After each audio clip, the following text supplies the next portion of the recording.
이번 시간에는 챕터 8, 프로젝트 스케줄링에 대해서 함께 공부해 보도록 하겠습니다. 자, 이번 학기 총 20개의 주제 중에 8번째 주제입니다. 프로젝트 스케줄링이라고 하는데, 우리나라 말로 하면 공정계획과 가장 관련이 높은 그런 주제라고 볼 수 있겠습니다. 자, 8.1에서는 인트로덕션 부분을 이야기하고 있는데요. 자, 이 부분에서 주로 이야기하고 있는 이야기는 기본적으로 우리가 워크 브레이크다운 스트럭처를 이용을 해가지고 즉 작업 분류 체계를 이용을 해서 워크 패키지라고 하는 기본적인 작업 단위를 만들어내고 이 작업 단위들에 대해서 선후행 관계를 이용을 해가지고 작업 순서를 결정하게 되는데 바로 이때 이 작업 순서를 결정하는 행위 이것을 갖다가 우리가 스케줄링이라고 얘기할 수 있는 것입니다.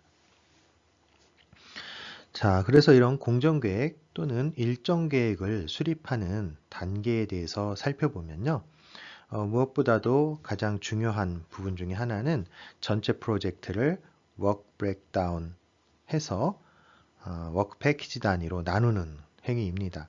그리고 바로 그렇게 나눠진 워크 패키지를 공정계획 또는 일정계획에서는 액티비티라는 용어를 이용을 해서 즉 어떤 작업의 시작과 끝을 관리할 수 있는, 즉 시점을 관리할 수 있는 가장 작은 단위인 액티비티 단위로 분해를 하게 됩니다.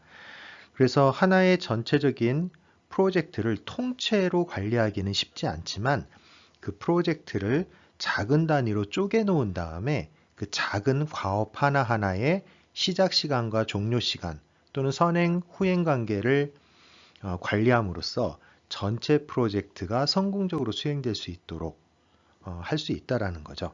그런 의미에서 통째로 하나의 프로젝트는 관리하기가 어려울 수 있겠지만 그것들을 작은 단위로 쪼개서 하나하나의 세부 부분을 정복해 나가면 전체 프로젝트를 관리할 수 있게 된다라는 의미로 받아들일 수 있겠습니다. 자, 이렇게 액티비티 단위로 전체 과업이 프로젝트가 분해되고 난 이후에는 각각의 액티비티에 대해서 공기, 즉 그 액티비티를 수행하는 데 걸리는 공사 기간을 추정하게 됩니다. 자, 이후에는 그 액티비티 간의 선후행 관계를 정의하게 되겠고요. 즉 하나의 작업을 마무리해야 다음 작업이 진행될 수 있다라고 얘기를 한다면 예를 들면 기초공사가 끝나고 나서야 골조공사가 이루어질 수 있다라고 하면 바로 이들 사이에 선행, 후행 관계가 존재한다라고 얘기할 수 있는 것입니다. 자, 그래서 각각의 액티비티별로 선후행 관계를 정의하고 난 다음에 각각의 액티비티에 대해서 가장 빠른 시간과 가장 느린 시간을 갖다가 정의하게 되는데요. 이때 빠른과 느린을 정의하는 그 시점의 그 스냅샷의 어떤 순간은 작업을 시작하는 시점과 종료하는 시점.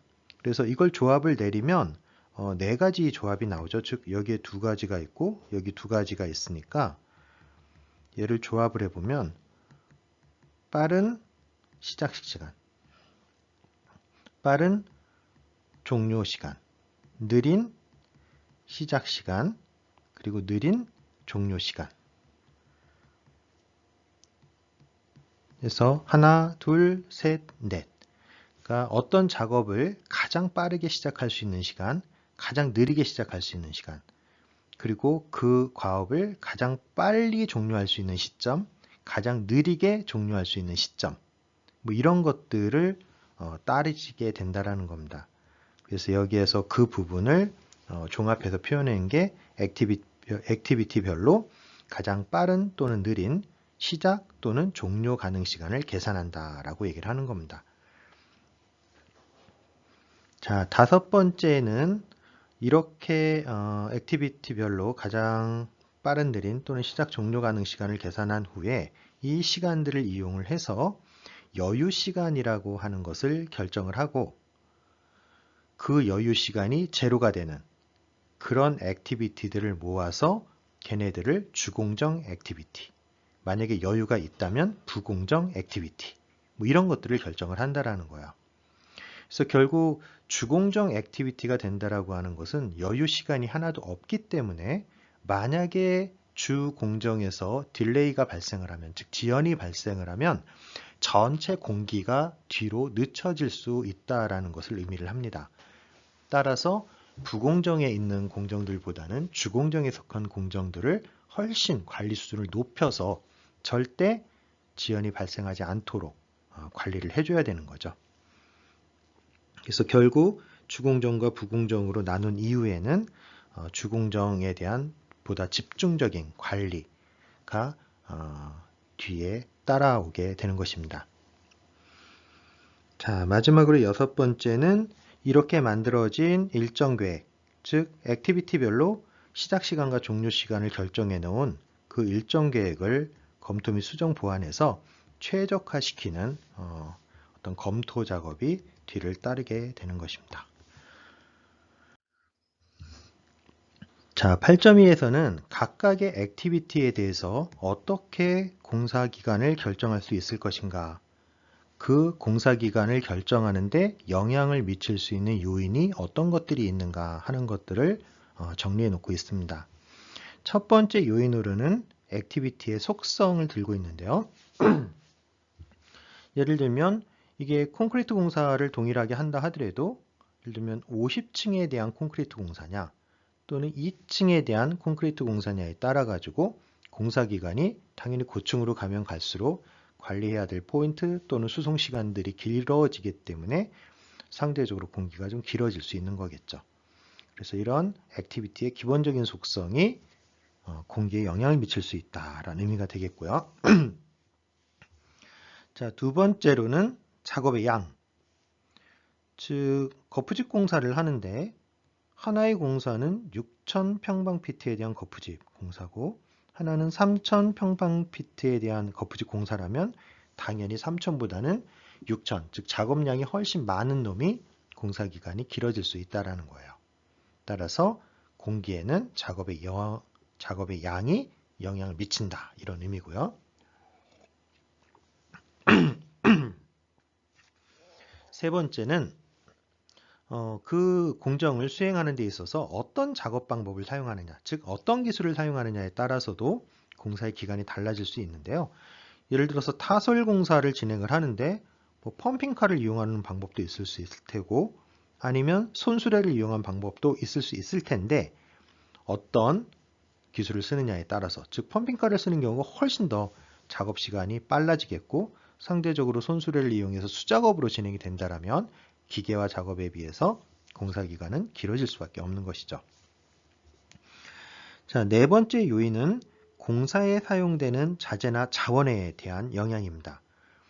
예를 들어서 우리가 석공 작업을 하는데, 그러니까 돌 작업이죠. 석재 작업을 하는데 하나의 공사에는 20명의 석공을 투입했고 또 하나에는 15명의 석공을 투입을 했다라고 하면 동일한 작업 조건에 동일한 작업량이 있는 경우 당연히 20명의 석공을 투입하는 경우가 공사 기간이 훨씬 더 짧아질 수 있는 것입니다. 자, 다섯 번째 요인으로는 하루 동안의 근무 시간을 예를 들 수 있는데요. 예를 들어서 똑같은 인력을 투입한다 하더라도 하루에 10시간을 작업을 하는 공사 현장과 하루에 8시간을 근무하는 공사 현장은 당연히 공기가 달라질 수밖에 없을 겁니다. 하루에 10시간을 근무하는 공사 현장이, 즉 10시간 가동하는 공사 현장이 훨씬 더 공기가 짧아질 수밖에 없는 것이죠. 자, 그리고 우리가 이런 공기를 산정을 할 때 또 하나 이제 좀 생각해 볼 거는 장비를 갖다가 투입을 할 때 이 장비를 무작정 많이 투입한다고 해가지고 공기가 무조건 이렇게 짧아지지는 않는다라는 거예요. 그래서 이 어떤 경우를 예를 들고 있었냐면 우리 교과서에는 토공 장비 한 대의 작업량이 있고요. 그래서 걔가 계속 흙을 팝니다. 그러고 그 흙을 갖다가 이동을 하는데 트럭 5대가 토공 장비 하나를 커버를 한다라면 이 현장에 트럭의 대수를 7대로 늘려도 생산 용량 향상에는 전혀 도움이 안 된다라는 거예요. 왜냐하면 이 작업량이라고 하는 건 통상 병목 공정에 또는 병목 장비의 생산량에 비례를 하기 때문에 그런 거죠. 만약에 트럭의 대수가 7대라 하더라도 토공 장비가 1대라면 바로 이 토공 장비 1대가 이 병목 공정이 되는 겁니다. 따라서 전체의 작업량은 바뀌지가 않는 거죠. 언제까지? 토공 장비가 2대로 늘어날 때까지. 만약에 토공 장비가 2대로 늘어났다. 그러면 당연히 7대가 얘가 병목이 될 거예요. 따라서 계속 이 트럭의 대수를 늘리면 생산량이 늘어납니다. 언제까지? 10대가 될 때까지. 하지만 11대, 12대 이렇게 된다고 하더라도 생산량은 더 이상 늘어나지 않아요. 왜냐하면 11대, 12대가 되는 순간 또 토공 장비가 병목 공정이 되기 때문에. 따라서 장비를 투입을 할 때는 장비 간의 부하가 서로 밸런스가 맞게끔 투입을 해야 되는데 바로 이러한 컨셉이 부하 균형화라고 하는 개념입니다.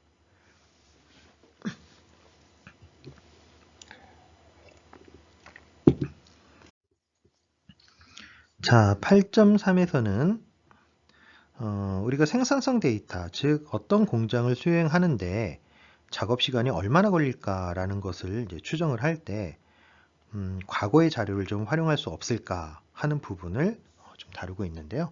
기본적으로 8.3에서는 상용 데이터베이스를 이용을 해서 생산성 데이터를 획득할 수 있다라고 이야기하고 있고요. 미국의 경우에는 RSmeans라고 하는 빌딩 컨스트럭션 코스트 데이터베이스가 있어요. 그래서 이 데이터베이스를 이용을 하면 일반적으로 건설업에서 비용은 얼마나 들고 또 공사 기간은 얼마나 들고 하는 것과 관련된 레퍼런스 데이터들을 획득할 수 있다라는 거예요. 자, 예를 들면 아래쪽에 RSmeans에서 하나의 그 생산성 데이터를 보여주고 있는, 즉 공기와 공사비에 대한 데이터들을 보여주고 있는 예가 하나 있는데요. 사례가. 자, 이 사례 한번 볼게요. 예를 들어서 어떤 일감이 있는데 일감이 Square Feet of Construction Area라고 되어 있으니까 건설 면적에 대한 컨택 에리어에 대한 면적을 기준으로 일감을 뽑는 것 같아요. 그래서 6000 SFCA라는 일감이 있는데 이때 3개의 거푸집을 사용하는 경우 하루에 가능한 작업량이 얼마냐라는 거 모르죠, 우리가. 따라서 이거를 과거의 상용 DB를 이용을 해가지고 이 생산성 데이터를 얻고 싶어 하는 거예요. 그래서 때마침 이 생산성 데이터의 표를 찾아봤더니 이렇게 거푸집 작업을 하는 작업이 있었고요. 그 작업 중에서도 3개의 거푸집을 사용하는 3 use case가 있겠고요. 그리고 이때 데이터를 빠져봤더니 데일리 아웃풋에서 하루에 작업할 수 있는 양이 470이라고 조사되어 있는 거예요. 그래서 이 루트를 타고 470을 찾은 후에 이 470을 되돌려 받은 거죠. 그래서 3개의 거푸집을 사용하는 경우 하루에 470 SFCA 인당 처리할 수 있다라는 데이터를 얻은 겁니다. 이후에는 이 생산성 데이터를 이용을 해서 공기를 결정을 하는데요. 만약에 인부를 1명만 고용했다라고 하면 6000을 하루에 처리할 수 있는 일의 양 470으로 나눠주니까 12.76일이 공기가 되겠고요. 만약에 인부를 2명 고용한다라고 하면은 그거의 절반으로 줄어들게 되겠죠. 대략 6.391인데 반올림 해서 7일 정도라고 뽑아낸 겁니다. 그래서 이 경우 우리가 인부를 2명을 투입을 해서 이 작업의 공사 기간을 7일로 추정하였습니다 라고 얘기를 하는 거예요. 근데 이때 이 근거가 되는 건 과거의 히스토리 데이터를 모아놓은 그 데이터베이스로부터 얻은 자료에 근거를 하고 있다라는 거죠. 자, 이런 식으로 액티비티에 대한 공기를 예측하다 보면 어떤 경우에는 좀 과다하게 또 어떨 때는 좀 과소하게 공사 기간을 잡을 수 있게 되겠죠. 하지만 전체 프로젝트는 이러한 공사 기간들의 합계로서 나타나잖아요. 따라서 어떤 거는 많이, 어떤 것은 적게 이런 변동성이 있다 하더라도 서로 상쇄가 돼서, 즉 어떤 건 많이, 어떤 건 조금, 따라서 전체 프로젝트의 공기에는 큰 영향을 미치지 않을 수 있다라는 겁니다. 그래서 그런 의미에서 액티비티 공기 예측 오차는 서로 상쇄되는 경향이 있다라는 표현을 하고 있는 거예요. 어떤 건 과다하게, 어떤 건 과소하게. 하지만 썸을 내보면 0에 근접할 수밖에 없다라는 거죠. 이번 슬라이드에서는 표준 품셈 제도와 자재 단가를 이용을 해서 특정 공종에 대한 단가 산출 근거로 활용되는 이리대가를 산출하는 과정을 콘크리트 타설, 철근, 펌프차, 붐 사례를 바탕으로 설명을 드리도록 하겠습니다. 이 653번 공종은 철근 구조물에 펌프카를 이용을 해서 콘크리트를 타설하는 공정인데요. 실질적으로 이 공정의 세부로 들어가 보면 필요한 장비가 콘크리트 펌프카가 있고요. 콘크리트공, 특별인부, 보통인부와 같은 인건비가 필요하고 공구선료 및 경장비, 기계경비, 잡재료와 같은 인력품에 비례하는 경비들이 포함이 됩니다. 그래서 각각의 공종에 대해서 규격들을 서술하고 있고요. 이 경우에도 콘크리트 타설은 50세제곱미터 미만 슬럼프 15짜리를 기준으로 한 단가라고 보시면 되겠습니다. 자, 이 이리다가를 뽑기 위해서 이제 수량 부분이 필요한데요. 여기 보면 이 부분입니다. 자, 이 부분은 모두 한국건설기술연구원에서 발행하고 있는 표준 품셈에 명시가 되어 있습니다. 그래서 이 세부 기준에 따라서 자재량, 노무량, 기계 사용량들에 대한 수량 정보를 뽑아내면 되겠고요. 이렇게 뽑아낸 수량에 재료비, 노무비, 경비와 같은 단가를 곱해서 합계를 구하게 되고 그 합계 금액을 우리는 이리대가라고 부르고 있는 겁니다. 자, 예를 들어서 콘크리트 펌프카에 대한 내용들은 시간당 기계 사용료 산출 기준에 따라서 단가가 결정이 되고요. 콘크리트 공이나 특별인부, 보통인부에 대한 인건비는 2023년 상반기 대한건설협회에서 발표한 단가를 근거로 해서 산출이 되었고요. 공구선료 및 경장비, 기계용비, 잡재료비는 표준품셈의 6-1-4 펌프카 타설 기반 산출 기준에 따라서 가격이 나오게 된 겁니다.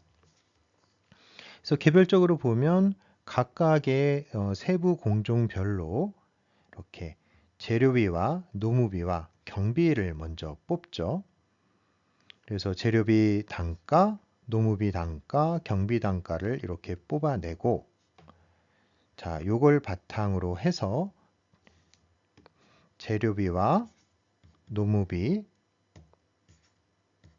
경비를 모두 합산을 하면 이 합계 부분이 나오게 되죠.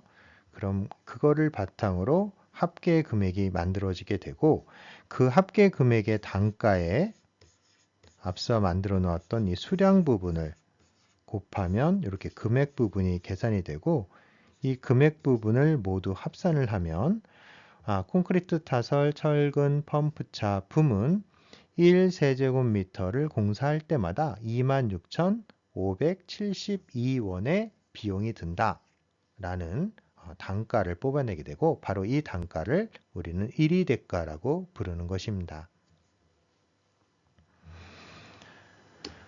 자, 수량은 이와 같이 이제 표준품셈 제도를 위해서 산출을 하고 필요한 자재 단가는 가격정보, 물가자료, 유통물가, 물가정보, 거래가격 등 각종 기관에서 발표되는 공신력 있는 기관에서 발표된 단가 정보들을 활용을 하고요.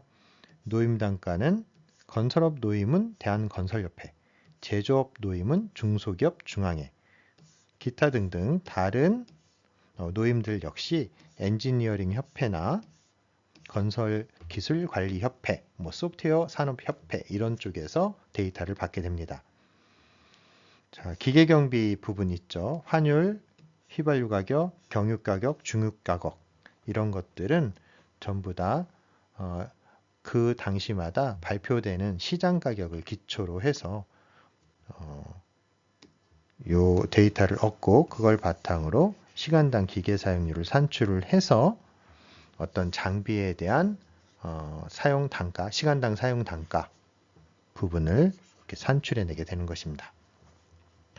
자, 이렇게 일위대가를 표준품셈과 가격 정보를 이용해서 계산을 하면 그 과정이 매우 여기서 보시는 바와 같이 복잡합니다. 그리고 그 결과가 좀 정확하면 좋겠는데 그렇게 또 정확하지도 않습니다. 자, 그러다 보니까 이렇게 꼭 단가를 뽑아내야 되겠느냐라는 회의가 생겼고, 따라서 이 표준품셈 제도는 점차 표준시장 단가 제도로 변해가게 되는데요. 이 표준시장 단가는 과거의 공사를 실제 수행해보고 그 공사에서 발생했던 단가들을 기초로 해서 바로 재료비, 노무비, 경비 등의 단가를 뽑아내고 그거의 합산으로써 공사비가 얼마나 든다라고 하는 표준공사비를 제공하는 제도입니다. 그래서 이런 표준시장 단가 제도는 토목, 건축, 기계설비 분야에 대해서는 한국건설기술연구원이, 어학 및 항만공사에 대해서는 한국항만협회에서 조사를 해서 발표를 하고 있고요. 대략 수천 개의 품목들, 토목만 놓고 봐도 2,000개가 넘는 품목들에 대해서 이 단가들이 발표가 되고 있고, 그 표준시장 제도의 단가들을 활용을 한다면 앞에서 이렇게 복잡하게 일위대가를 뽑아서 사용을 했는데 이 부분을 대체를 할 수 있게 되는 것입니다.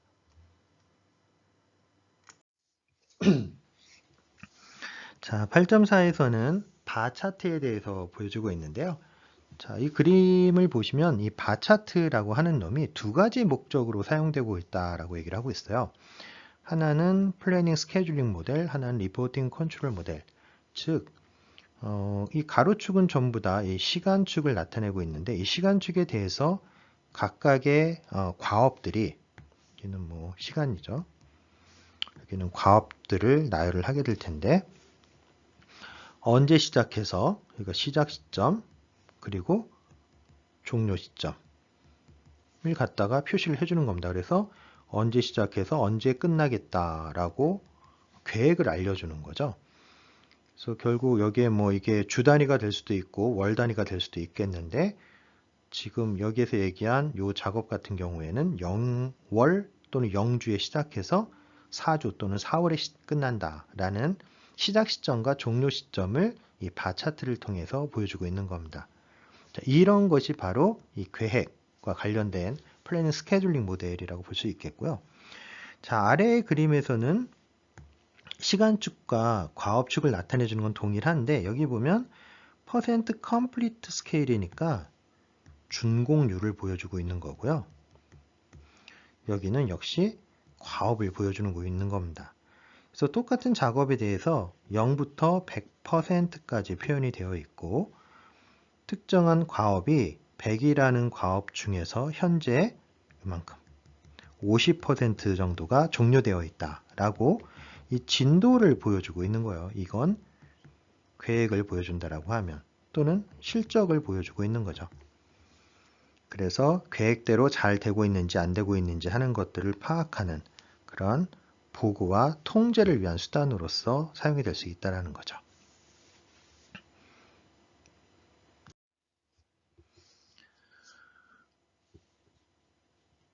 자, 여기에 보면 앞에서 얘기한 계획 목적과 관리 목적 이렇게 두 가지로 바 차트를 활용할 수 있다라는 걸 또 한번 보여주고 있고요. 자, 여기 보면 앞쪽에서도 우리가 한번 본 적이 있지만 A라는 과업은 0에 시작해서 4에 끝나고 month니까 개월이죠. 1월 달에 시작해서 5월 달에 끝나고 2월 달에 시작해서 3월 달에 끝난다라고 계획을 잡아 놓은 겁니다. 아래에서는 관리 목적으로 진도를 나타내주고 있는데요. 요 옅은 회색으로 보여주고 있는 게 2월 달에 완료된 작업, 그리고 짙은 회색으로 표현된 게 3월 달에 완료된 작업을 보여주고 있는 겁니다. 그래서 이 그림을 놓고 보면 2월 달 현재 작업이 진행된 건 요만큼이 진행이 된 거예요. 근데 어떻습니까? 2월 달이라는 데는 여기잖아요. 요 파란 선으로 표시된 요 부분. 2월 달이 되면 사실은 여기까지 진도가 나갔어야 되는 거예요. 하지만 요 두 부분은 현재 진도가 나가지 않았죠. 따라서 A 작업과 B 작업은 2월 달의 관리 수준으로 봤을 때 굉장히 진도가 느려져 있다라고 볼 수 있는 겁니다. 자, 3월 달이 됐어요. 그래서 3월 달에 진도를 표시를 했는데 요 놈이죠. 3월 달에 진행된 내용입니다. 그래서 누적을 해서 봤더니 A 작업은 현재 70%가 종료가 됐고 B 작업은 50%, 그리고 C 작업 역시 50%가 진행이 됐다라는 거예요. 하지만 이건 역시 3월 달이라고 하는 시점은 이 시점이고, 이 시점을 기준으로 놓고 보면 이만큼, 요만큼이 어때요? 진도가 느려져 있는 거죠. 원래 여기까지 왔어야 되는데 아직 못 온 겁니다. 즉 10원 작업 같은 경우는 사실 3월이 되면 끝나야 되는데 절반밖에 못 나간 거잖아요. 따라서 이 그림을 보면 A 가업은 진도가 느려져 있고, B 가업은 적절한 진도를 가지고 있고, C 작업은 진도가 느리다라는 걸 한눈에 파악하는 것이 가능합니다. 따라서 관리적 목적에서 이 진도가 느려져 있는 A 작업과 C 작업을 어떻게 하면 촉진할 수 있을까 하는 부분들을 고민하고, 이거에 따라서 진도를 빨리 땡겨야 4월달, 5월달이 돼서 프로젝트의 준공 시기에 늦춰지지 않게끔 작업이 종료될 수 있는 조치를 취할 수 있는 것입니다. 그래서 여기 있는 이 그림에서는 바 차트 안에, 그 안에다가 다른 형태의 음영 패턴을 이용을 해서 지금 2월달과 3월달을 이렇게 다르게 표시를 했잖아요. 그걸 이용해서 월별 실적을 표시함으로써 진도 관리를 가능하게 하였다라는 그런 모습을 예시하고 있는 것입니다. 자, 8.4에서는 작업의 선후행 관계를 보여주고 있는 바 차트를 보여주고 있는데요. 보통 이런 선후행 관계, 시퀀스가 나타나는 걸 표현하기 위해서 링크나 에로우 같은 걸 이용을 하고 화살표를 이용을 한다라는 거죠. 그래서 바 차트에 플러스 이런 선후행 관계가 표시가 되면 그것을 갖다가 우리가 바 네트라고 부른다는 겁니다. 바 네트. 화살표를 이용하여 작업 간의 선후행 관계를 명확하게 표현하고 있다 라고 얘기하고 있죠. 자, 그래서 아래에 보면 1번 과업부터 총 8번까지 8개의 과업이 표시가 되어 있고요. 그 과업이 시작 시점과 종료 시점이 이렇게 다 표시가 되어 있어요. 그래서 여기까지만 표현되어 있다라고 하면 걔가 바 차트가 되겠죠. 그런데 여기에 추가적으로 이 화살표가 플러스가 돼버린 거예요. 그래서 여기 보시면 화살표의 종류에 따라 표시하는 내용이 좀 달라질 수 있는데요. 자, 여기 하나의 작업이 끝나는 시점에서 다른 작업이 시작되는 시간 쪽으로 이렇게 화살표가 그려져 있다. 그럼 이것이 의미하는 건 선행 작업이 완료되어야 후행 작업이 시작이 가능하다. 일반적으로 우리가 알고 있는 선후행 관계를 표현을 하는 거죠. 자, 그런데 화살표가 이렇게 하나의 공정의 시작 시점에서 다른 과업의 시작 시점으로 이렇게 이어지는 화살표가 있어요. 이 경우에는 선행 작업이 시작되어야 후행 작업도 시작이 가능하다라는 제약 조건을 표현을 하는 거예요. 자, 그리고 때에 따라서는 이렇게 하나가 끝나는 시점에서 다른 거가 끝나는 시점 쪽으로 이렇게 화살표를 그리기도 하는데요. 화살표들이 지금 요거 하나 보여드린 거고요. 요거 하나 보여드린 거고, 이번엔 이거 보여드리고 있는 거예요. 자, 이때 이 화살표가 의미하는 건 앞에 공정이 완료가 되어야 후행 작업도 완료가 가능하다. 그러니까 앞에가 끝나지 않으면 뒤에도 끝날 수 없다라는 거예요. 역으로 얘기하면 뒤에 거가 끝나기 전에 앞에 거가 반드시 끝나야 된다. 라는 그런 선후행 관계들을 보여주고 있는 거죠. 이렇게 바 차트의 화살표 형태를 이용해서 선후행 관계를 나타낸다 하면 그것이 바로 바 네트라고 불리는 좀 더 부가된 형태의 기능이 있는 그런 도구로서 진화될 수 있다라고 이 그림을 통해서 알 수 있었습니다. 자, 8.5에서는 우리가 일반적으로 작업의 순서, 즉 일정 또는 공정을 어떻게 잡을 수 있는가 하는 그런 개념 부분을 좀 이야기를 하고 있는데요. 자, 부두 건설 공사를 예를 들어서 이야기를 하고 있어요. 자, 여기 보면 부두를 건설하고 있는데요. 부두를 건설하기 위해서는 기본적으로 먼저 이렇게 파일들을 박아야겠죠. 교각들입니다, 교각.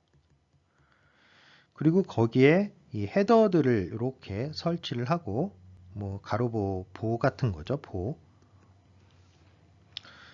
그리고 그 위에 이렇게 슬래브를 덮어가지고 교량을 완설을 하는 겁니다. 자, 이런 공사가 있다고 할 때 지금 덱슬래브 2까지만 따지고 이쪽은 이제 따지지 않고요. 한 모듈, 두 모듈까지만 따져보면 걔를 갖다가 이렇게 분해한 분해도를 그려볼 수 있을 겁니다. 그래서 분해도를 보시면 피어가 교각이 하나, 둘, 셋, 넷, 다섯, 6개가 들어가겠고요. 그리고 헤더가 보가 이렇게 3개, 그리고 슬래브가 하나, 둘 이런 형태로 들어가서 하나의 부두를 건설하는데 파일 6개와 헤더 3개와 상판 2개 이렇게 구성이 된다라고 분해도를 그려볼 수 있는 겁니다. 그래서 작업 공정의 선후행 관계를 표현하기 위해서, 즉 일정을 표현하기 위해서 가장 먼저 해야 할 일은 이 물리적인 부위들을 갖다가 작은 단위의 구성 요소들로 분해하는 것들로부터 시작을 한 거죠. 자, 그리고 난 다음에는 조금 전에 봤던 그 구성 요소들 또는 뭐 엘리먼트들을 하나의 서클로 표현을 합니다. 그래서 그런 엘리먼트가 뭐였었냐면 파일이나 헤더나 상판 같은 거였죠. 그래서 그런 부위들을 하나의 원으로 표시를 한다라는 거예요. 그래서 앞서 분해도를 기초로 해서 이들을 원으로 그려보면 일단 교각 부분이 6개가 이렇게 있었죠. 자, 이건 약자를 P라고 써서 P1, P2, P3, P4, P5, P6까지 표현을 했고요. 자, 교각 위를 올려놓는 헤더들이 3개가 있었죠. 그래서 헤더 1, 2, 3 그리고 그 헤더 위에 올려지는 슬래브가 하나, 둘 있었죠. 그래서 그 슬래브를 하나, 둘 해가지고 전체의 그 컴포넌트들을 논리적인 표현 단위인 서클, 즉 원으로 이렇게 다 표현을 해놓은 거예요.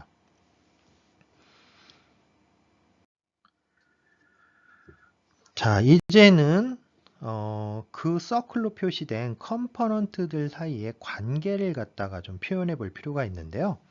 자, 기본적으로 그래프에서는 어떤 부위와 어떤 부위가 인접해 있는가 하는 것들을 표현해 볼 수 있겠고요.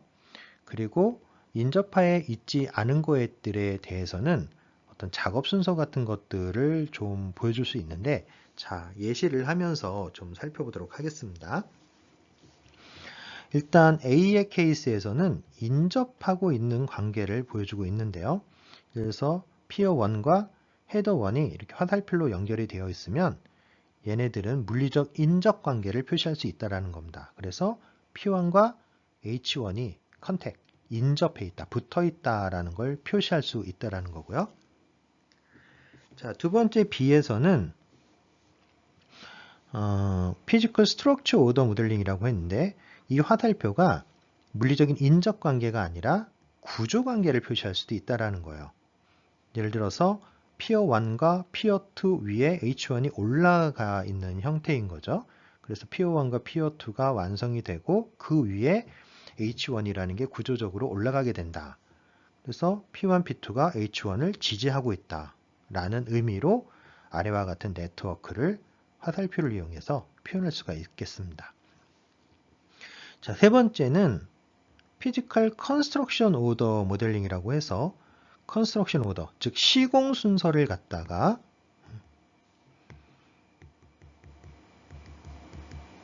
보여주는 네트워크. 어쩌면 우리 스케줄링에서는 이것이 가장 의미가 있는 그런 화살표라고 볼 수 있겠죠. 자, 그래서 점선 화살표를 이용을 해서 여기 표현을 했는데 논리적인 작업 순서를 표시를 하고 있다는 거예요. 그래서 P1과 P2가 화살표로 이렇게 이어져 있다는 건 P1 작업을 하고 그 이후에 P2 작업을, 즉 P1, P2 순서로 작업을 진행하겠습니다 라는 의미로 받아들일 수 있다는 거예요.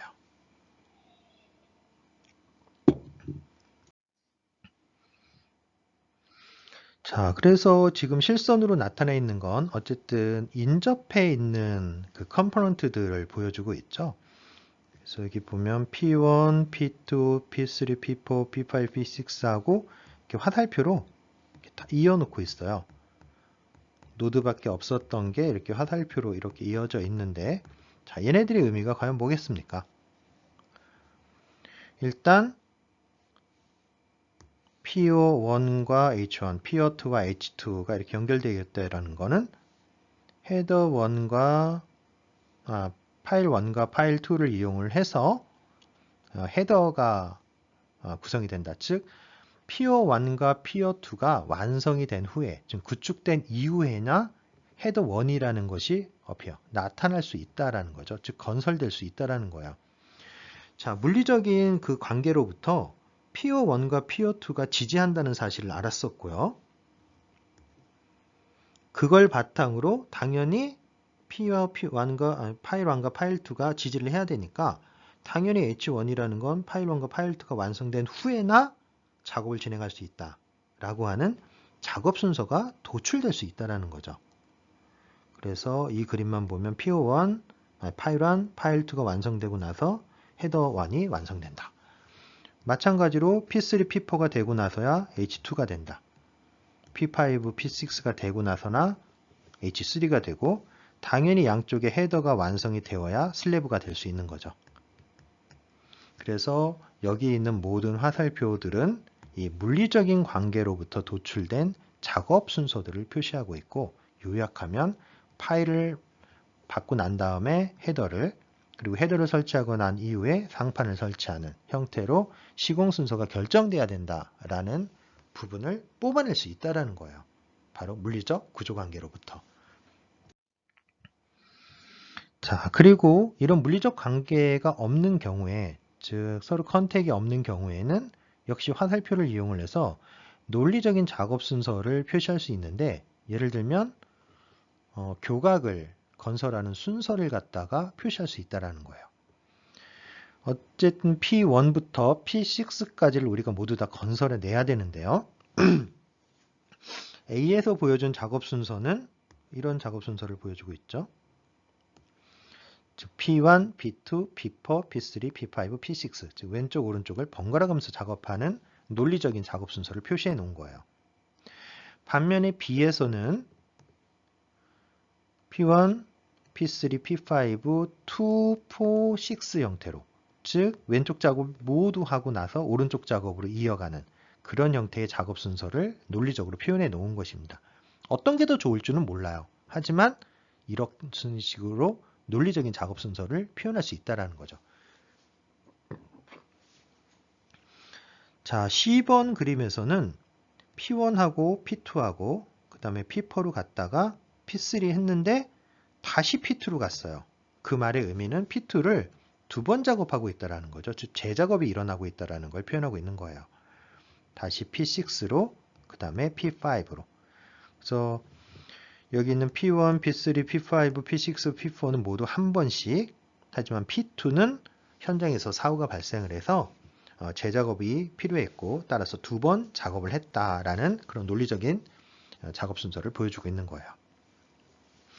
자, 뒤에서는 파일 작업을 묶어가지고 하나의 바로 파일 작업을 시작해서 파일 작업을 끝날 때까지를 묶어가지고 6개의 파일 작업을 하나의 작업으로 표현했고, 그래서 바 차트를 형성을 해놨습니다. 그런데 실제로 그 안에서 파일 1부터 파일 6까지 어떤 순서로 진행을 할까에 대해서는 정의를 해놓지 않은 거예요. 그래서 뭉뚱그려서 하나의 바로 표현을 하긴 했지만, 그래서 시작 시간과 종료 시간을 어차피 6배만 곱하면 되니까 이렇게 정할 수는 있었지만, 이 안에서 바 차트에서는 세부적인 파일 간의 작업 순서는 표현할 수 없다. 뭐 이런 거죠. 그래서 이런 내용들을 토대로 해서 뭐 물리적인 관계, 구조적 관계, 그리고 작업 순서에 대한 논리적인 관계, 이런 것들을 종합을 하면 결정적으로 모든 과업들이, 나중에 액티비티들이 어떤 순서로 진행되어야겠다라는 대략적인 컨셉을 얻을 수 있다라는 게 바로 8.5절 스케줄링 로직에서 다루고 있는 내용들이었습니다. 자, 앞서 말씀드린 스케줄링 로직에 따라 즉 물리적인 인접관계 또는 구조적인 관계 또는 논리적인 작업 순서 관계, 뭐 이런 것들을 바탕으로 작업 간의 선우행 관계가 결정이 되고 나면 그 선우행 관계를 어떤 네트워크의 형태로 표현할 수 있게 되는데요. 자, 특정한 액티비티와 액티비티의 선우행 관계, 이런 것들을 도식적으로 표현해 놓은 것이 바로 스케줄링 네트워크라고 불리는 그림입니다. 그래서 이 네트워크를 보면 크게 노드와 링크로 구성이 되어 있는데요. 링크는 다른 말로 뭐 에로우나 아크라고 표현을 하기도 해요. 여기 보시면 아래쪽에 스케줄링 네트워크에 이렇게 생긴 놈들이 노드입니다. 총 6개의 노드가 존재를 하고 있죠. 그리고 이렇게 생긴 놈들이 링크입니다. 총 몇 개인가요? 7개의 링크가 존재를 하고 있죠. 자, 이때 노드가 나타내는 건 바로 액티비티들이에요. 그리고 그 노드 안에 그 액티비티의 이름과 공기를 갖다가 이렇게 표현해 놓고 있습니다. 그리고 링크들이 나타내는 건 작업 간의 선우행 관계를 표현하고 있는 거예요.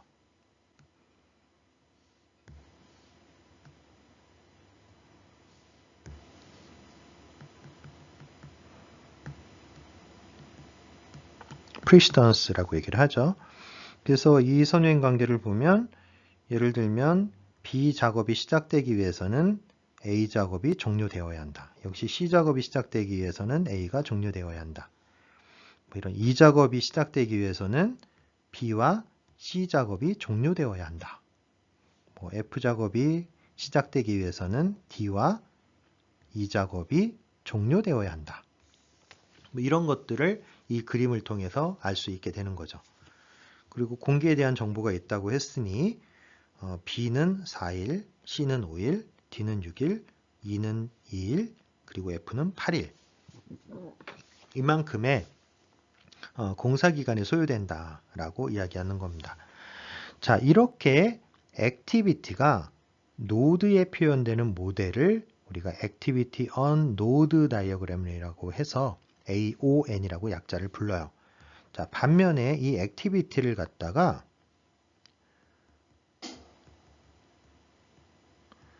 on 뭐 링크 대신에 보통 이럴 때는 arrow나 또는 arc라는 표현을 더 많이 쓰는데요. 줄여서 AOA라고 하면 액티비티를 갖다가 노드에 표현하는 것이 아니라 이 링크에다가 표현한다라는 의미가 되겠습니다. 근데 우리 교과서에서는 AOA 모델을 소개하지 않고 있고요. AON, 즉 액티비티 on 노드 모델을 표준으로서 제시를 하고 있습니다. 우리나라에서는 이 AON 모델과 AOA 모델이 약간 공용되고 있다고 볼 수 있겠고요. 미국에서는 주로 이 AON 모델을 활용한다고 볼 수 있겠습니다. 상대적으로 이 AON 모델이 전산화하기가 훨씬 더 편리하다는 그런 장점은 좀 있어요. 어찌되었든 스케줄링 네트워크라고 하는 것은 노드와 각 노드에 표현된 액티비티와 액티비티의 공기 그리고 액티비티 간의 선후행 관계를 네트워크를 이용해서 표현해 놓은 그림이다 라고 이해하실 수 있겠습니다. 자, 8.7에서는 크리티컬 패스 메소드라고 해서 주공정법, 즉 프로젝트의 일정 계획에 많이 활용이 되는 그런 방법론에 대해서 소개를 하고 있는데요. 기본적으로 이 크리티컬 패스 메소드, 줄여서 CPM이라고 불리는 방법은 아주 유명한 회사죠. 세계적인 화학회사 듀퐁이라는 회사에서 최초로 1950년대에 개발돼서 활용이 되었던 방법론입니다. 이러한 방법론이 건설 쪽에 도입이 되면서 보통 프로젝트 관리를 위해서 많이 활용이 되고 있는 것이죠. 자, 이런 크리티컬 패스 메소드 방법의 분석 목적은 다음과 같이 4가지로 정리를 할 수가 있겠는데요. 기본적으로 여러 가지 액티비티들 중에서 크리티컬 액티비티를 찾아내는 겁니다. 즉, 가장 긴 공기를 갖는 주공정을 파악을 해서 바로 이 주공정을 모두 수행하는 데 걸리는 시간을 바탕으로 프로젝트의 공사 기간을 산정하는 것이 가장 큰 목적이에요. 자, 두 번째는 각각의 공정에 대해서 작업을 가장 빨리 시작할 수 있는 시간을 파악하고 또 작업을 가장 늦게 시작할 수 있는 시간을 파악하는 것이 또 다른 목적입니다. 자, 이것과 똑같은 얘기는 가장 빨리 시작할 수 있는 시간에다가 플러스 공기를 하면 가장 빨리 종료할 수 있는 시간이 되겠죠? 그러니까 같은 얘기라고 볼 수 있습니다. 또 가장 늦게 시작할 수 있는 시간에다가 역시 그러니까 각각의 작업에 대한 공기들, 작업 시간을 넣으면 이거 역시 종료 시간이 되니까 가장 늦게 종료할 수 있는 시간. 그래서 아까 뭐 EST, LST라고 하는 Early Start Time, Latest Start Time 거기에 끝나는 건 finish라는 단어를 쓰니까 여기는 EFT, 얘는 LFT 이렇게 하면 가장 빠른 종료 시간과 가장 느린 종료 시간 EFT와 LFT 이 시간 역시 똑같이 EST와 LST에다가 플러스 해당 공정의 작업 시간 즉 듀레이션을 합쳐가지고 구해낼 수 있다라고 볼 수 있는 거죠. 따라서 EST와 LST를 구한다는 건 EFT와 LFT를 구한다는 것과 동의어라고 볼 수 있겠습니다. 자, 그리고 마지막으로 네 번째 목적은 이렇게 가장 빨리 시작할 수 있는 시간, 가장 늦게 시작할 수 있는 시간을 파악한 후에 작업별로 여유 시간을 파악을 해서 그 여유 시간이 없는 공정들을 주공정으로 삼아서 주공정을 집중적으로 관리를 하겠다는 겁니다. 즉, 여유 시간을 계산해서 여유 시간이 0이 되는 걸 주공정으로 삼고 이 주공정에 대해서 핵심적인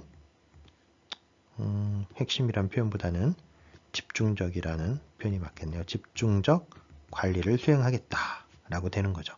그리고 여유 시간이 0이 아닌 건 부공정이 될 테고요. 상대적으로 낮은 수준의 관리가 되겠죠. 왜냐하면 부공정은 지연이 된다고 하더라도 전체 프로젝트 공기에 미치는 영향이 상대적으로 적거든요. 하지만 주공정이 지연이 되면 이것은 곧 프로젝트의 전체 공기를 증가시키는 요인으로 작용을 하기 때문에 당연히 집중적으로 관리를 해야 되겠다라고 이야기하고 있는 것입니다. 자, 이런 CPM 방법에서는 각 작업별로 가장 빨리 시작할 수 있는 시간, 늦게 시작할 수 있는 시간 이런 것들을 구하기 위해서 포워드 패스와 백워드 패스라는 방법을 이용을 하는데요. 자, 먼저 포워드 패스, 전진 계산이라고 얘기할 수 있겠네요. 전진 계산부터 한번 살펴보면 자, 전진 계산이라고 하는 건 earliest start time, 즉 EST와 earliest finish time, EFT, 그러니까 가장 빠른 시간 계열을 구하기 위해서 사용되고 있는 방법입니다. 그리고 이런 early start time을 구할 때 만약에 자기의 선행 작업이 복수로 존재한다라면 선행 작업의 가장 빠른 종료 시간들 중에서 최대치를 취해서 후행 작업의 early start time으로 잡으셔야 됩니다. 그리고 early finish time은 early start time, 즉 종료 시간은 시작 시간에다가 플러스 공기를 하면 되는 거겠죠. 그래서 이 중에서 여러분들이 핵심적으로 기억해야 될 건 바로 이 부분인데요. 전진 계산을 하면서 선행 작업이 복수인 경우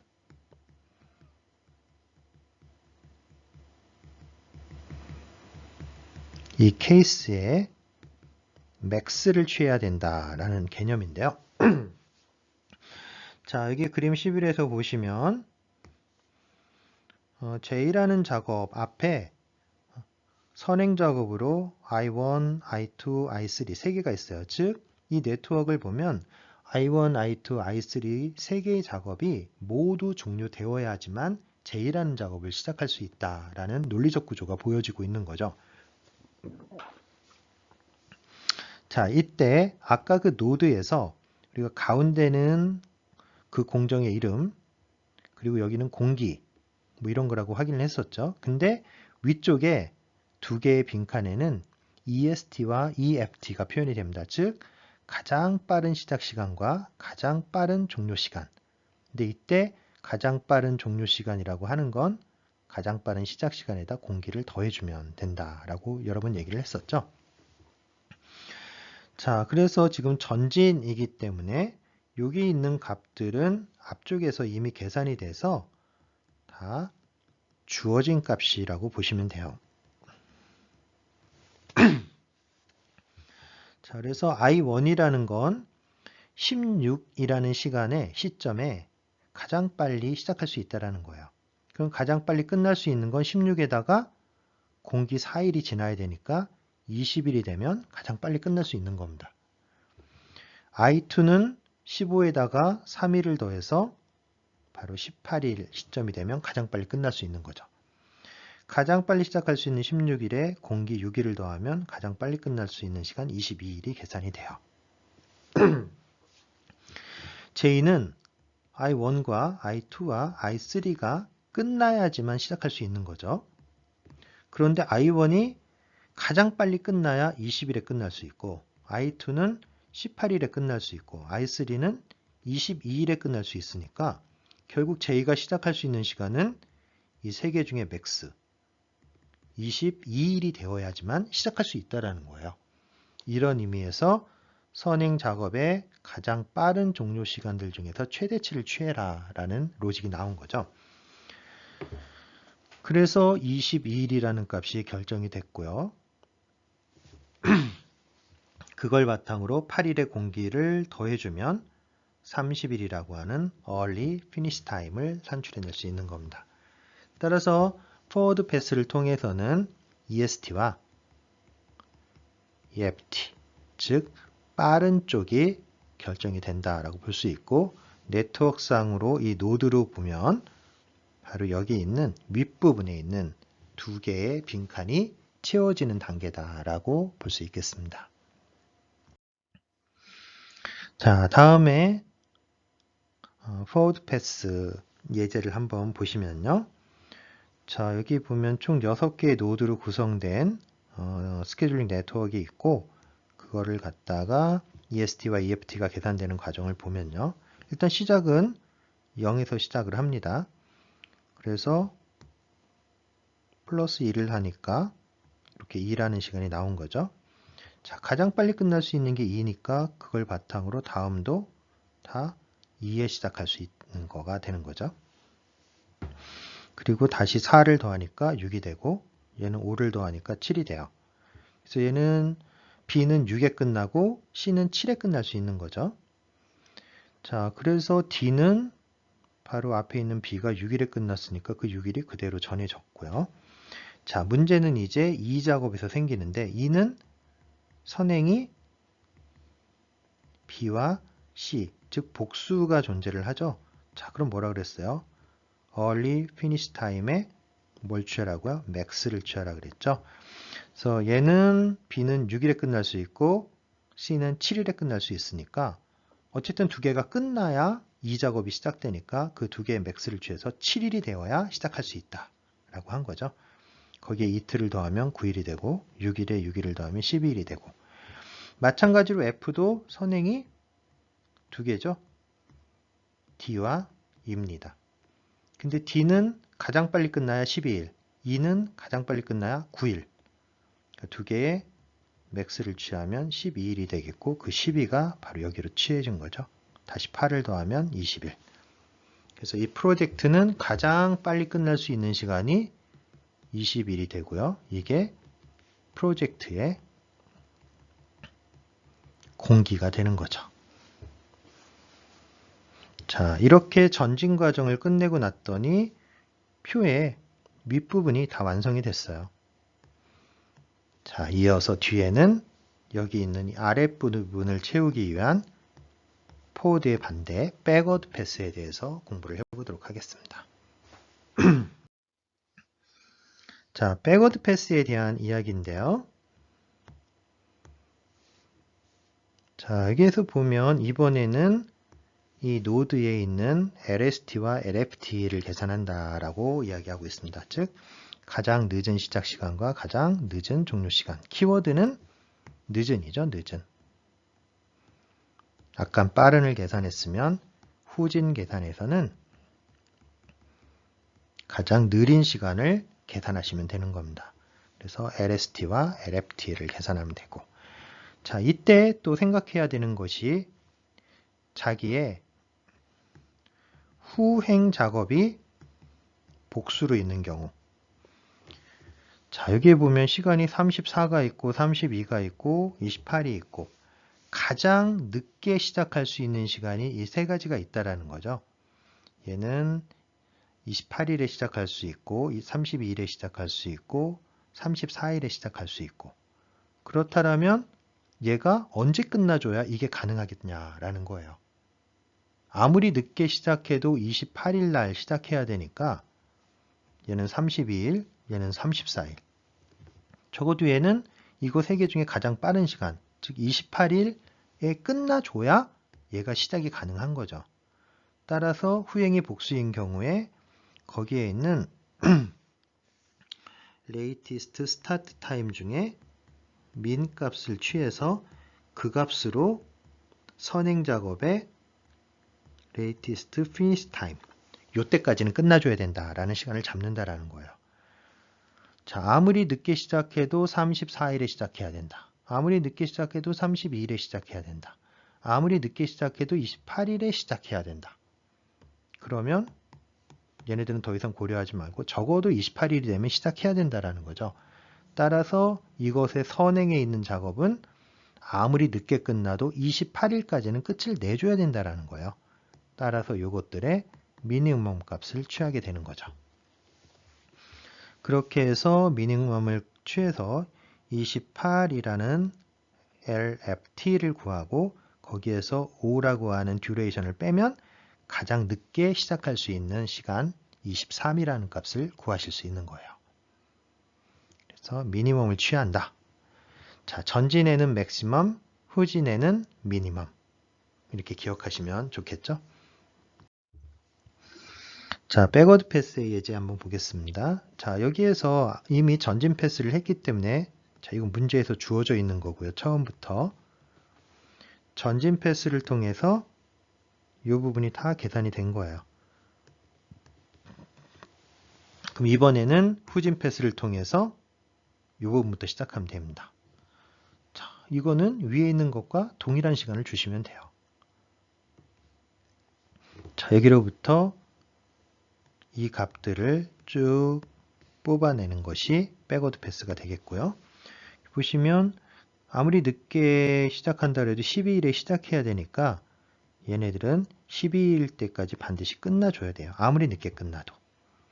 그래서 12에서 6을 빼니까 6, 12에서 2를 빼니까 10.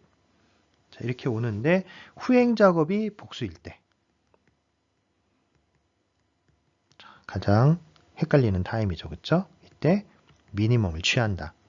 그래서 얘는 아무리 늦게 시작해도 6일, 아무리 늦게 시작해도 10일에 시작해야 되니까 두 개를 종합하면 아무리 늦게 시작해도 6일이니까 얘는 아무리 늦게 끝나도 6일까지는 끝내줘야 된다라는 거예요. 두 개의 미니멈을 취해서 6이 나오고 다시 4를 빼서 2가 나오고. 자, 여기는 후행이 하나밖에 없으니까 이게 그대로 오면 되는 거죠. 그래서 10에서 5 빼서 5. 자, 이렇게 작업하고 여기 역시 지금 후행이 두 개네요. 그렇죠? B와 C가 후행이 되니까 2일과 5일 둘 중에 민을 취하니까 2가 되는 거죠. 2가 올라오고 2일에서 2를 빼니까 0일. 그래서 처음과 끝은 early start나 latest start 두 개가 동일하고 EFT와 LFT도 동일하게 되는 거죠. 시작과 끝은 여기가 시작이고 여기가 끝입니다. 자, 여기까지 다 작업을 하시고 난 다음에 주공정은 여유 시간이 0인 작업들의 연합인데요. 가장 빠른 시간과 가장 늦은 시간, 즉 해당 공정에 대해서 가장 빨리 시작할 수 있는 시간과 가장 늦게 시작할 수 있는 시간이 서로 같다라는 건 시간이 하나밖에 없다라는 거예요. 빠르게 하든 느리게 하든 한 시점에 다 해야 되니까, 즉 여유가 하나도 없다라는 컨셉이 되는 겁니다. 바로 그런 공정들만 연결해 놓은 것이 크리티컬 패스가 되겠고요. 여기에서는 그 크리티컬 패스가 이렇게 되는 겁니다.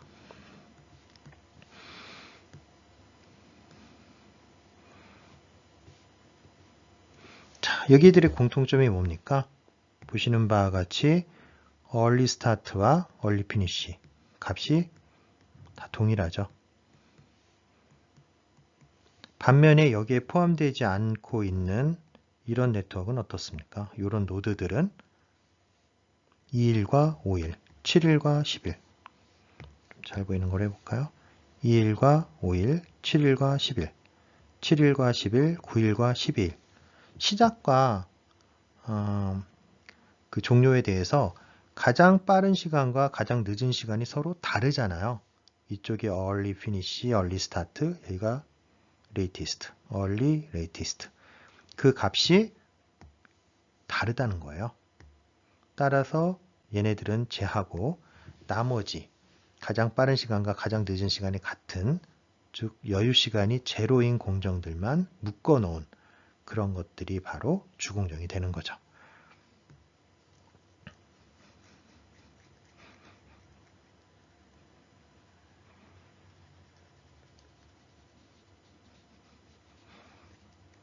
자, 보겠습니다. 그래서 전진을 통해 가지고 이 값들이 만들어졌다 그랬죠.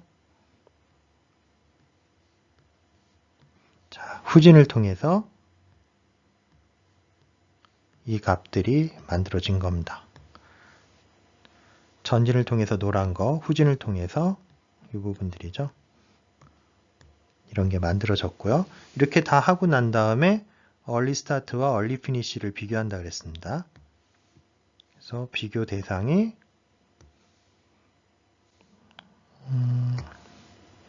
이렇게 다 비교해 보는 거예요. early finish와 latest finish, early start와 latest start가 같은지. 그래서 가장 빠른 시간, 가장 늦은 시간이 같은 걸 찾아봤더니 같지 않은 것들이 있죠. 얘네들 없죠. 다르죠. 그래서 그거 빼고 되는 애들 같고 그리고 그 노드들을 연결해주는 링크. 그래서 이 선을 주 공정선이라고 얘기를 하고 크리티컬 패스라고 부르는 겁니다.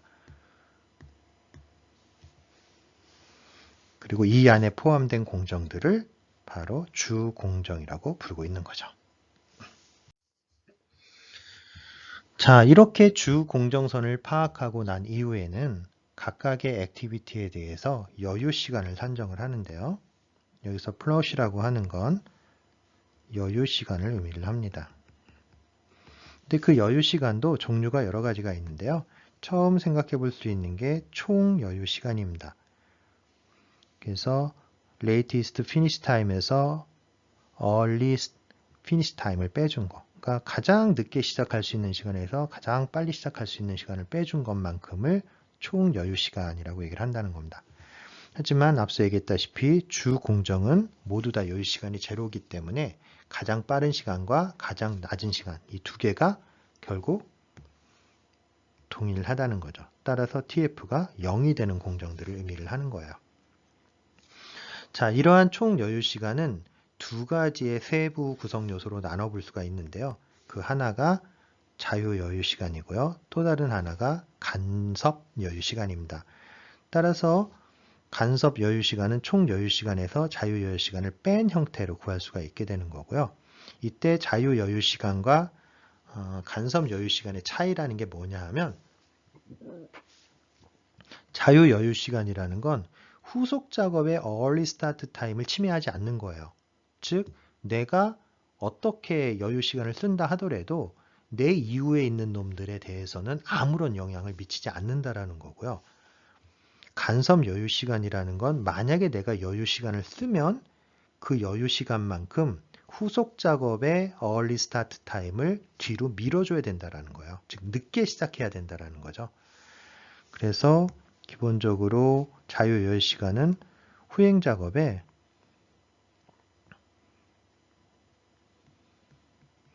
미치는 영향이 없는 경우를 얘기를 하는 거고요.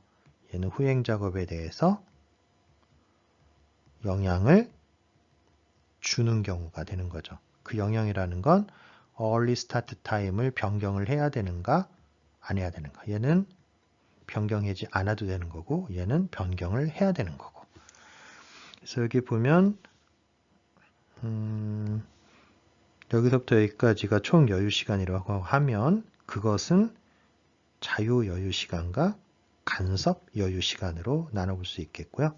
그것들을 구하는 산식은 있는 것처럼 미니멈을 취해서 그것보다 작은 것 그리고 여기선 하나를 알고 있으니까 나머지 하나를 빼줌으로써 거기서 구하는 형태로 작업을 해볼 수가 있는 겁니다.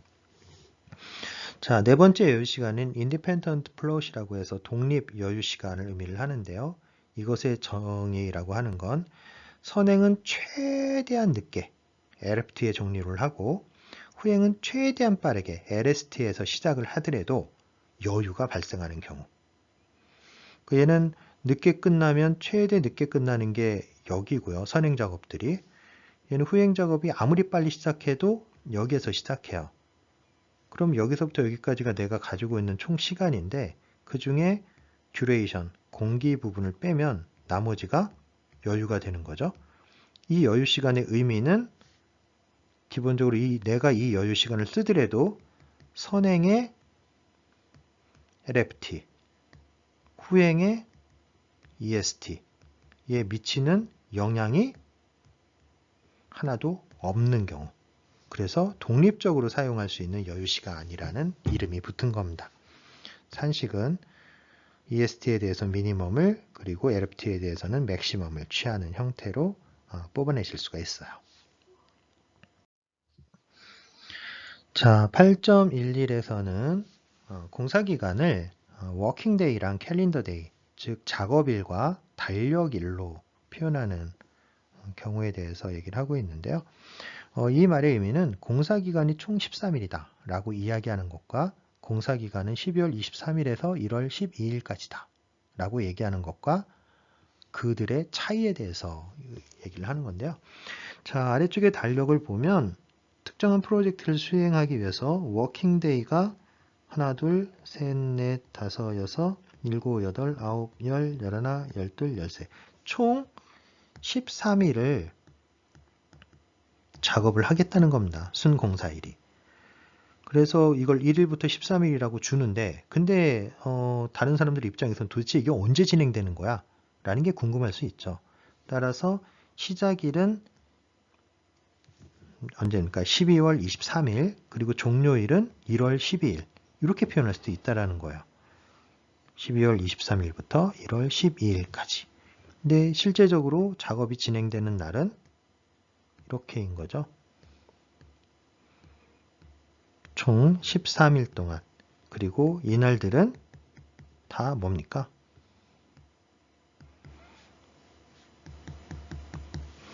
X는 비작업일을 뜻하는 거죠. 그래서 작업일이 총 13일이고 비작업일이 하나, 둘, 셋, 넷, 다, 여, 일곱, 여덟. 맞나요? 8개? 8일. 이렇게 되는 거죠. 그래서 기본적으로 토요일이나 일요일이나 공휴일들을 제외하고 나머지만 워킹이 된다라고 해서 13일이 워킹이 되는 거고요. 하지만 실제 공사가 언제 시작해서 언제 끝나는지가 궁금할 수 있기 때문에 달력일을 기준으로 해서 12월 23일부터 이렇게 1월 12일까지 진행된다.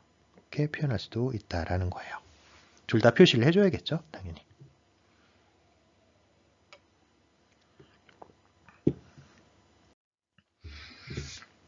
자, 그래서 이런 스케줄링 네트워크를 나타낼 때 이렇게 공정 작업일 이렇게 쭉 표현을 해서 날짜를 계산해 가지고 했더니 0일에 시작해서 13일에 끝나게 이렇게 계산이 될 거잖아요. 그래서 프로젝트의 공기가 총 13일이다 라고 산출이 되었을 때 각각의 액티비티에 대해서 시작일과 종료일을 표기할 때 워킹 데이를 이용을 해서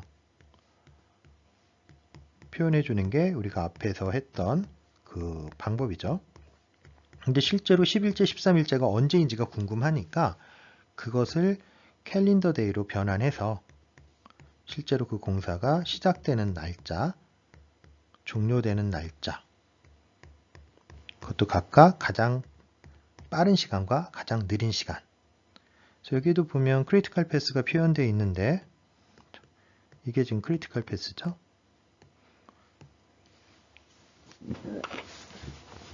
뭐가 다릅니까? 이게 다 똑같은 거죠. early는 early끼리, finish는 finish끼리. 하지만 여기 있는 C 작업을 보면 2와 5 차이가 있고 10과 7 차이가 있으니까 요거로부터 여유 시간이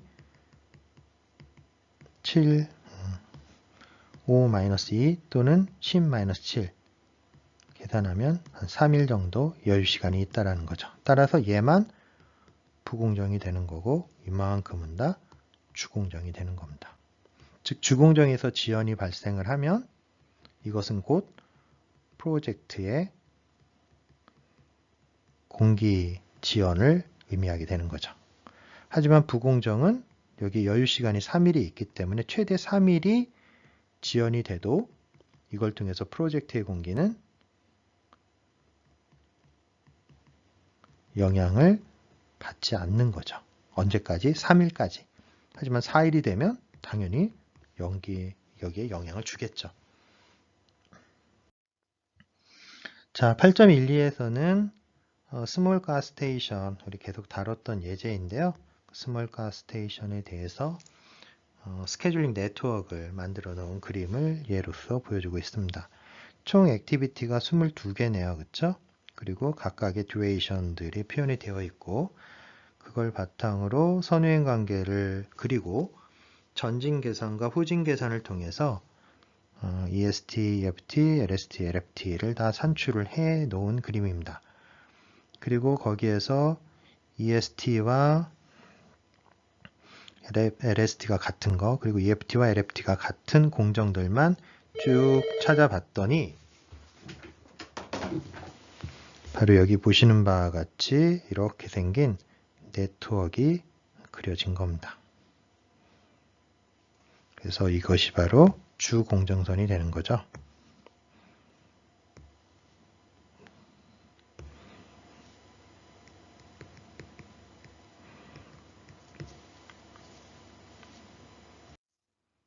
자, 테이블 8.3에서는 각각의 액티비티들에 대해서 여유 시간들을 갖다가 보여주고 있어요. 그래서 여기 보시면 에스터리스크 표시된 액티비티들이 이렇게 보이는데 이 액티비티들의 공통점을 보면 토탈 플롯이 전부 다 0인 것을 알 수 있습니다. 그리고 나머지들은 여유 시간이 존재를 하죠. 따라서 여유 시간이 존재하지 않기 때문에 주공정들, 즉 해당 공정이 지연이 되면 전체 프로젝트의 공기가 지연되는 그런 액티비티들을 나타내고 있고요. 나머지 공정들에 대해서는 이렇게 여유 시간이 양의 값을 갖고 갖고 있습니다. 즉 해당 프로젝트가 그 여유 시간만큼 지연된다 하더라도 전체 프로젝트 공기에는 영향을 미치지 않는다라고 얘기할 수 있는 것이죠. 자, 이때 토탈 플롯과 프리 플롯 그리고 인터피어링 플롯 이렇게 세 가지를 얘기를 하는데, 즉 총 여유 시간은 자유 여유 시간 더하기 간섭 여유 시간이라고 해석할 수 있다 그랬죠. 따라서 총 여유 시간 7일은 자유 여유 시간 3일과 간섭 여유 시간 4일이 합쳐진 값입니다. 그래서 7은 3 플러스 4라는 산식이 계산이 될 수 있는 거죠. 프리플롯이라는 건 후행 작업의 early start time을 안 건드리는 거고요. 반면에 interfering 플롯이라는 건 해당 여유 시간을 사용하려면 후행 작업의 EST를 갖다가 건드려 줘야 된다라는 의미로 해석할 수 있는 겁니다. 자, 8.13에서는 이번 장에 대한 서머리를 좀 보여주고 있는데요. 우리 이번 챕터에서는 8장에서는 주로 공정계획 또는 일정계획 관련된 이슈들을 좀 다뤄봤고요. 기본적으로 공정계획이나 일정계획을 수립하기 위해서는 프로젝트를 액티비티 단위로 분해하는 것이 굉장히 중요하다라고 얘기를 했습니다. 그리고 스케줄링 네트워크 또는 CPM 다이어그램은 액티비티 간의 선후행 관계를 표시를 하고 있고요. 기본적으로 액티비티의 시작 시간과 종료 시간을 결정하는 것이 공정계획의 메인 액티비티다라고 볼 수 있는 거죠. 그래서 그걸 통해 가지고 크리티컬 패스를 결정을 하고 주공전선을 이용하면 프로젝트의 공기를 확정을 지을 수 있다라는 거고, 나머지 부공정들은 여유 시간이 발생을 하기 때문에 일부 지연이 된다 하더라도 전체 프로젝트에 대한 공기에 영향을 미치지 않는다. 뭐 이런 거에 대해서 공부를 해봤습니다. 그래서 따라서 이런 공정계획 수립에서 가장 중요하다고 볼 수 있는 건 최종적으로 결정된 이 주공정을 가지고 이것들에 대해서 어떻게 하라고요? 집중 관리. 그래야지만 프로젝트의 공기가 지연되는 것을 방지할 수 있다. 이런 것이 핵심 내용이라고 볼 수 있겠습니다.